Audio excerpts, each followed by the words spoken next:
আসসালামু আলাইকুম রহমতুল্লাহি বারাকাতুহু। আমরা আসলাম তায়েফ শহরের থেকে প্রায় 70 কিলোমিটার দূরে হালিমাতুস সাদিয়া রাদিয়াল্লাহু তাআলা আনহার বসত বাড়িতে, যেখানে হুজুর পাক সাল্লাল্লাহু আলাইহি সাল্লাম শিশু বয়সে দুধমা হালিমাতুস সাদিয়ার বাড়িতে 2 বছর অবস্থান করেছিলেন। এখানে পালিত হয়েছিলেন। এই আমাদের সামনে এটা হলো সাদিয়া রাদিয়াল্লাহু তাআলা আনহার বাড়ি।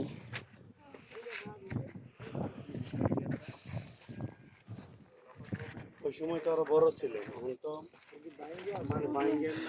আপাতত চিহ্ন হিসেবে মানে ওই যে ওই হালিমা সাদিয়ার এটা পুরা বাড়ি ছিল। এক ঘর হে এক ঘর, এটা পুরা বাড়িটা ছিল। এই ঘর ডাইনে আসেন, আরো আইছে।